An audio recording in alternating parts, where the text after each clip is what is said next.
Hello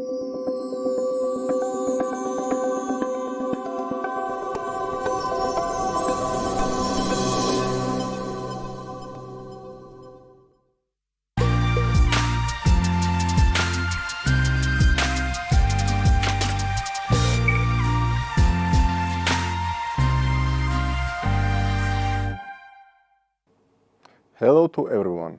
This is Viewpoint on noyantapantv, and I am Benyamin Poghosyan, Senior Research Fellow at Armenia.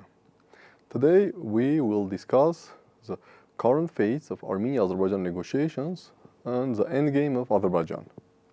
So, after military takeover of Nagorno-Karabakh in September 2023 and forced displacement of all Armenians, Azerbaijan started two-pronged strategy in negotiations. The one pillar of the strategy was Azerbaijan's determination to undermine and ruin Western-led platforms. Azerbaijan cancelled its participation in Granada's and in Brussels meetings in October 2023, and also Azerbaijan did not take part in November 2023 Ministry of Foreign Affairs meeting in Washington, D.C. Simultaneously, Azerbaijan pushed forward the idea of bilateral negotiations with Armenia. Initially, Armenia was expressing its willingness that the negotiations should be resumed on Brussels platform based on agreements reached in Prague, October 2022, then in Brussels, May, July 2023. However, most probably, not wanting to have zero negotiations, Armenia agreed to have also bilateral negotiations.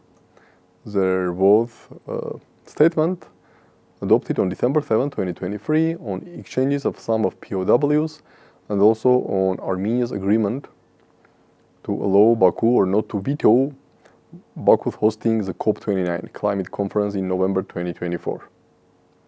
Also, we saw the activization of border delimitation and demarcation commissions which were established in May 2022, and until late 2023, early 2024, there was no active work done by these commissions. However, in early 2024, we saw that after Azerbaijan demanded the return of so-called 4 villages to Azerbaijan, then sides reached an agreement first on April 19, then on May 15, and according to which Armenia withdrew from some areas in the Tavush region along Armenia-Azerbaijan border, and also sides agreed that by July 1st, the regulation of joint commission should be approved and then should be presented to the parliament of Armenia and Azerbaijan.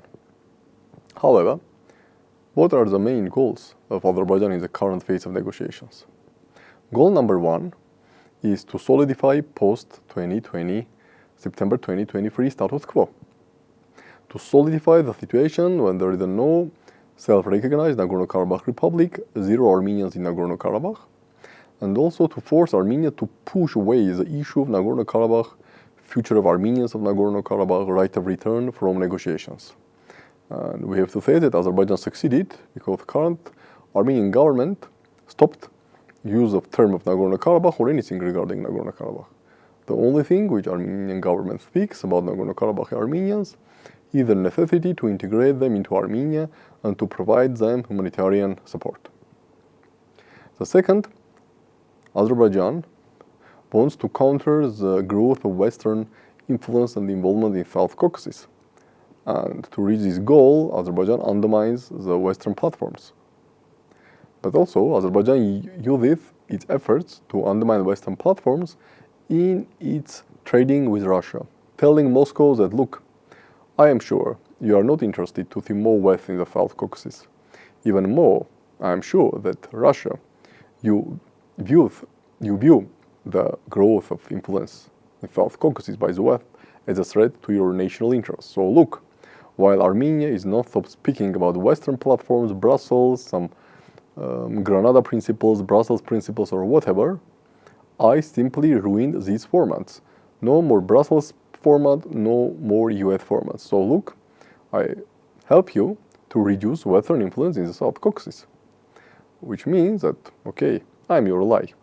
While Armenia, who is non-stop speaking about the West, and who is now launching some process to establish better cooperation or partnership with the European Union, who discussed this new partnership agenda, whose Prime Minister met with President of the European Commission and also the US Secretary of State in Brussels on April 5, said all this mean that, okay, now Azerbaijan, if not an ally, at least Azerbaijan is a partner of Russia, and Russia and Azerbaijan, they have common interest in the South Caucasus. While what Armenia is doing is against Russian interests. So this is also the goal of Azerbaijan, to create additional tensions in Russia-Armenian relations, because Azerbaijan understands that any additional problems in Russia-Armenian relations will result only in more complications for Armenia. Because as far as Azerbaijan and Turkey pursue the assertive policy towards Armenia, adding Russia in the list of enemy for Armenia definitely will create more problems for Armenia. So what we have now, currently, negotiations, international formats are ruined, negotiations are pursued on bilateral track. Now even new countries appeared who are ready to provide their territory as a simple location for negotiations. For example, Kazakhstan, and this is very interesting, Kazakhstan, a member of CSTO, which Armenia is criticizing, and also a member of the Organization of Turkic States, the strategic partner of Azerbaijan and also strategic partner of Azerbaijan within Middle Corridor project to connect Europe with China via Central Asia and South Caucasus. Kazakhstan offered its territory as a location, and Armenian and Azerbaijani foreign ministers met in Almaty. This dilutes the negotiations and even not mediator but even facilitator format, or understanding who can be facilitator, because if Kazakhstan can be facilitator or a location, and if Armenia and Azerbaijan needs locations, then next location could be Kyrgyzstan, then Egypt, United Arab Emirates, who already have offered this territory for the meetings between Secretary of Security Council and Foreign Policy Advisor to Azerbaijani President. But the key for Azerbaijan is first to kill Western formats, to bring situation into the bilateral negotiations, to use power asymmetry to force more concessions on Armenia during the bilateral negotiation. But the ultimate goal is to take Armenia something, to put additional pressure, to take something, but never reach the comprehensive peace agreement. Like very recently, Azerbaijani president reiterated its precondition that Armenia should change its constitution for peace agreement.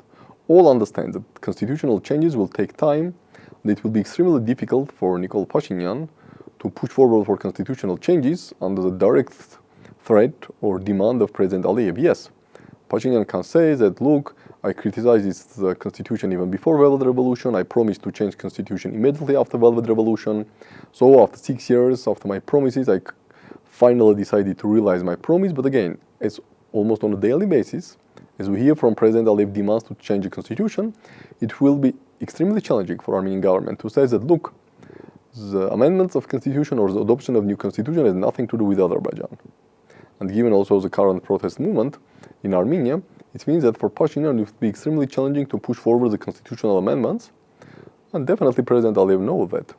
And putting forward the amendments to the Armenian constitution as a precondition, President Aliyev effectively kills any possibility of at least comprehensive peace agreement. Of course, it has to be seen if President Aliyev believes that also the change of constitution is a precondition for framework peace agreement, which means that also Azerbaijan kills the possibility to sign framework peace agreement. Or Azerbaijan is interested to have this framework peace agreement by COP29 to improve its global image, to transform this COP29 in Baku as something like summit of peace or the climate for peace within this idea climate for peace, while keeping pressure on Armenia, because framework peace agreement will solve nothing, it will benefit Azerbaijan, will give zero benefits to Armenia.